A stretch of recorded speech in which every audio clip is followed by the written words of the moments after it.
नमस्कार, स्वागत है आपका हमारे इस YouTube चैनल पर। मैं मुनमुन श्रीवास्तव आपका हार्दिक अभिनंदन करता हूं। जैसे जैसे ठंड बढ़ रही है वैसे वैसे एंग्जाइटी भी बढ़ रही है, क्योंकि दिल्ली विश्वविद्यालय में एग्ज़ाम का जो काउंटडाउन है वो बस अब शुरू होने ही वाला है।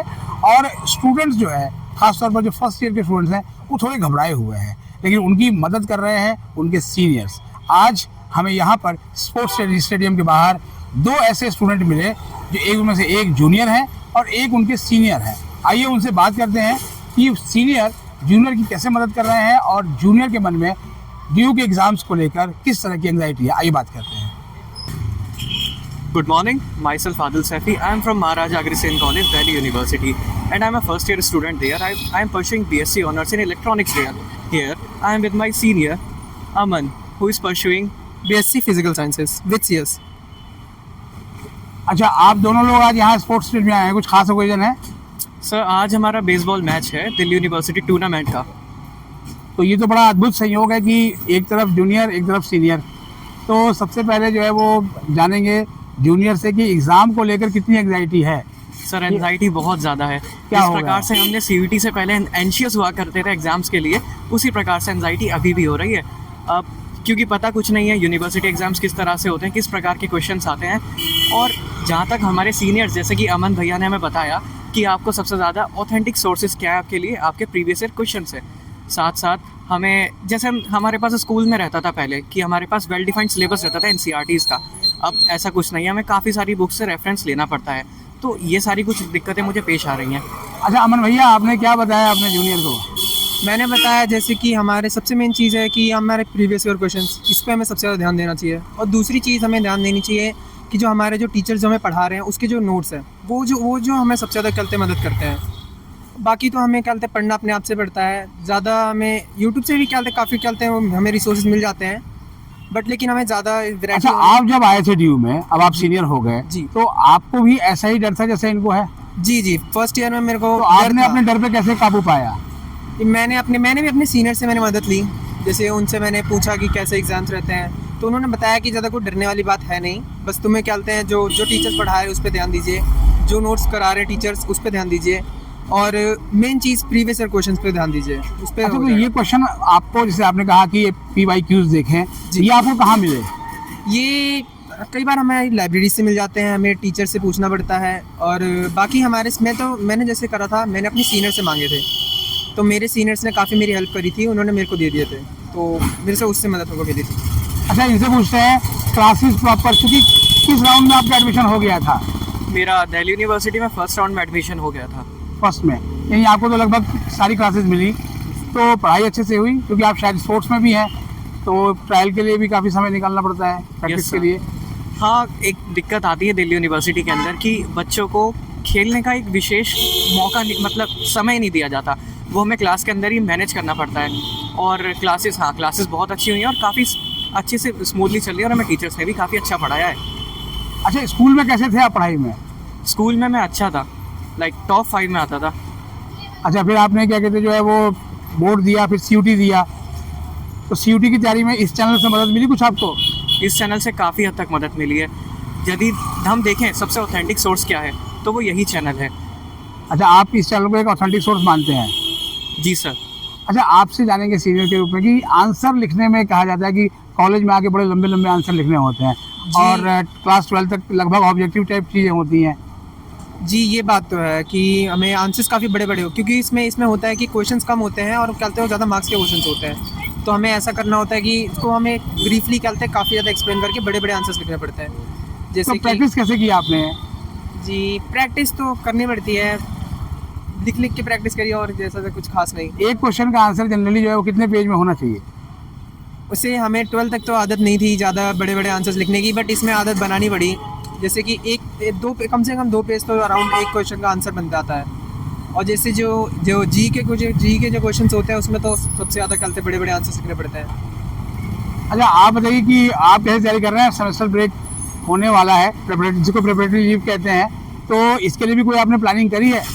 हाँ, इसके लिए मैं घर जा कर के थोड़ा सा टाइम निकालता हूँ, मतलब ज़्यादातर टाइम निकालता हूँ पढ़ाई के लिए, और अपने स्लॉट डिसाइड कर रखे हैं कि मुझे किस समय पे किस विषय को पढ़ना है। अच्छा, जब आपकी प्रिपरेटरी लीव हुई थी जी। तो आपने उसको कैसे यूज़ किया था? कोई टाइम टेबल बनाया था? एक्चुअली मेरे टाइम पे शायद ज़्यादा दिनों के लिए ऐसे टाइम नहीं, हाँ टाइम टेबल मैंने बनाया था। जैसे जैसे पेपर जैसे जैसे टाइम टेबल में पेपर के थे उसके हिसाब से मैंने उसको इतने स्लॉट में मैंने उसको डिवाइड कर दिया था कि उतने टाइम के लिए इस सब्जेक्ट को पढ़ना पड़ेगा। और बाकी ज़्यादा कुछ खास नहीं करा मैंने अपने, लेकिन टाइम टेबल में मैंने फोकस रखा कि जितना अगर मुझे इतने घंटे पढ़ना है तो इतना घंटे मैंने पढ़ना ही है, ऐसे करके ज़्यादा कुछ खास नहीं। अच्छा, एक चीज़ और भी ये कहा जाता है कि अगर आप रटाफिकेशन करेंगे, बड़े बड़े कोट्स लिखेंगे तो आपको नंबर ज़्यादा मिलेंगे, ऐसा है कुछ कॉलेज में? सर ऐसा बड़े बड़े आंसर्स लिखने का तो है, फ़ायदा तो है बड़े बड़े आंसर्स के, क्योंकि जैसा कि मेरे सीनियर्स कहते हैं कि टीचर्स को क्या होता है बड़े बड़े आंसर्स चाहिए होते हैं, उनको ज़्यादा डिटेल ज़्यादा चेक नहीं करते, बट उनको बड़े बड़े आंसर्स चाहिए होते हैं। मतलब बड़े आंसर्स का बड़ा फ़ायदा। हाँ तो ऐसा। आप भी ऐसा फ़ायदा उठाने की सोच रहे हैं? सर देखिए, फ़ायदा हो रहा है तो ज़रूर इसका फ़ायदा उठाऊंगा मैं। अच्छा, और अभी आपने तैयारी शुरू कर दी एग्ज़ाम की कि शुरू करनी है? शुरू कर चुका हूँ मैं एग्ज़ाम्स की तैयारी। कर चुके हैं। कब से आपके एग्ज़ाम है? मेरे 12 दिसंबर से एग्ज़ाम्स हैं। 12 दिसंबर से एग्ज़ाम है, यानी कि अब लगभग मुश्किल से आपके एग्ज़ाम में 15 दिन के आसपास बचे हुए हैं, जी सर। 15-16 दिन। तो इसका कैसे यूज़ करेंगे आप? कुछ बनाया है आपने अभी से टाइम टेबल? टाइम टेबल ये हाँ, मैं कॉलेज के बाद अपने एक्स्ट्रा टाइम निकालता हूँ पढ़ने के लिए। साथ साथ अभी चूँकि सेमेस्टर ब्रेक आ ही गया है, तो मैं सुबह से लेकर शाम तक थोड़े थोड़े ब्रेक्स के साथ जिस तरह मैं सीयूटी में पढ़ता था उसी तरह से एग्ज़ाम्स की भी प्रिपरेशन करूँगा। कितना स्कोर था आपका सीयूटी में? मेरा स्कोर था 550 प्लस था मेरा स्कोर। 550 प्लस था आपका स्कोर। तो आप अपने जूनियर्स को क्या सलाह देंगे जो केवल आपके अपने कॉलेज के ही नहीं बल्कि वो डीयू के दूसरे कॉलेजेस में हैं, एसओएल में हैं, एनसी वेब में हैं, वो कैसे तैयारी करें क्योंकि सबके एग्ज़ाम एक साथ हैं? सर तैयारी तो हमें डिटर्मिनेशन के साथ करनी पड़ेगी। स्लॉट्स में क्या बोलते हैं अपने सब्जेक्ट्स को डिवाइड करना और अपने सबसे प्रीवियस ईयर क्वेश्चंस पे ध्यान देना। तो क्वेश्चन रिपीट होते हैं क्योंकि आप बार बार पीवाई की उस पर जोर दे रहे हैं, जी जी। तो क्या रिपीट होते हैं क्वेश्चंस? सर क्वेश्चंस रिपीट तो होते हैं, इतना मैंने देखा है। काफ़ी क्वेश्चन थोड़ा थोड़ा क्या बोलते हैं कंसेप्ट थोड़े डिफरेंट हो सकते हैं बट रिपीट्स होते हैं क्वेश्चन। रिपीट होते हैं, मतलब आपका जो है वो ये एक्सपीरियंस रहा है। जी जी जी। अच्छा, जो फर्स्ट ईयर में जनरली बच्चा जो है जिनके लास्ट में लेट एडमिशन हुए उनको बड़ी परेशानी आ रही है, हाँ, तो क्या आपको लगता है कि उनका सीजीपीए कम रह सकता है? वैसे होना तो नहीं चाहिए क्योंकि ज़्यादातर क्या बोलते हैं टाइम क्या बोलते हैं काफ़ी दिया जाता है इसको। अभी जैसे सेमेस्टर ब्रेक हो जाएंगे उसके बाद काफ़ी बीच में टाइम मिलेगा, बट एक चैलेंज है कि जिन बच्चों का लेट एडमिशन होता है उनकी क्लासेस लेट से स्टार्ट होती हैं। बच्चों को क्या बोलते हैं टीचर से इंटरेक्शन कम हो पाता है, समझ नहीं पाते हैं, तो ये दिक्कत है ज़्यादा। एक और भी बात है कि एक और भी कन्फ्यूजन है कि बच्चे आजकल स्कूल में जेल पेन से लिखते हैं, तो बड़ा कन्फ्यूजन है कि आंसर कैसे लिखें यहाँ पर, जेल का यूज़ करें, बॉल का करें या इंक पेन का करें? इससे वैसे फ़र्क नहीं पड़ता, बट मेरा एक्सपीरियंस है कि बॉल पेन से स्मूथ आती राइटिंग और थोड़ा फास्ट चलता है, तो मैं तो उसे बॉल पेन को यूज़ करता हूँ। अच्छा, बीइंग अ जूनियर स्टूडेंट और पहली बार डीयू में एग्ज़ाम देंगे आप स्कूल की दुनिया के बाद, तो अपने डर को दूर करने के लिए रोज़ क्या करते हैं? सर देखिए, डर तो मुझे अभी भी लगता है। हाँ। दूर करने का डर को तरीका है सोसाइटीज़ वगैरह में इनरोल हो जाना या उसके अंदर जाके ज्वाइन हो जाना, और इससे मुझे काफ़ी कुछ सीखने को मिला है। यही डीयू का असली एक्सपोजर है, मैं यही मानता हूँ। तो आप मतलब अपने डर को इस तरह से काबू करते हैं? जी सर, मैं वहाँ पे जाके सीख रहा हूँ। अच्छा, एग्ज़ाम के टाइम में कहते हैं कुछ बच्चों को सुबह जल्दी उठ के पढ़ना पसंद होता है, कुछ लेट नाइट तक पढ़ते हैं, आप कैसे पढ़ाई कर रहे सर हैं? मैं लेट नाइट तक पढ़ता हूँ। लेट नाइट तक, और आपसे जानते हैं आप देर तक सर, पढ़ते थे रात को या? मैं लेट तक नहीं जग पाता, तो मैं सुबह जल्दी उठ जाता हूँ। जैसे पेपर के टाइम मैं 4 बजे उठ जाता हूँ अगर हो पाता है, वरना मैक्स 5 बजे तो उठ जाता हूँ मैं। यानी अपनी फ्लेक्सिबिलिटी के हिसाब से पढ़ें? फ्लेक्सिबिलिटी के हिसाब से, यस सर। और कोई आप संदेश देना चाहेंगे अपने जूनियर्स को चलते चलते?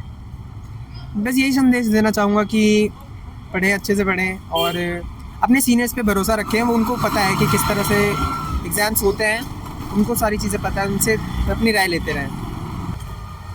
तो आपने सुनी जो है वो जूनियर और सीनियर की बात, और आप देख रहे हैं कि जूनियर जहाँ थोड़े एंग्जाइस्ट हैं क्योंकि एग्ज़ाम है, पहली बार डीयू का एग्ज़ाम देना है, सीनियर उनकी पूरी मदद कर रहा है, और सीनियर ने देखिए आपको टिप्स भी बताया कि किस तरह से आपको एग्ज़ाम देना है जिससे कि आपके अच्छे मार्क्स आएँ। तो आप ये टिप्स फॉलो कर लें, और जब आपका ये जो प्रिपरेटरी लीव हो तो उस लीव को अच्छे से जो है वो आप यूज़ करें, और देर से लेट नाइट पढ़ें या सुबह जल्दी उठ कर पढ़ें, ये आपके अपने ऊपर है, क्योंकि पढ़ने का सभी का जो कंफर्ट जोन है वो अलग अलग होता है। अब उम्मीद करते हैं कि आप अपने एग्ज़ाम की तैयारी अच्छे से करेंगे, और आपके जो डाउट है या आप जिन और विषयों पर एग्ज़ाम से जुड़े हुए वीडियो चाहते हैं तो आप कमेंट में लिख दीजिए। हमारे चैनल पर नए हैं, चैनल को सब्सक्राइब कर लें और इसे अपने दोस्तों के बीच शेयर करें। मिलते हैं एक और एपिसोड के साथ, तब तक के लिए नमस्कार।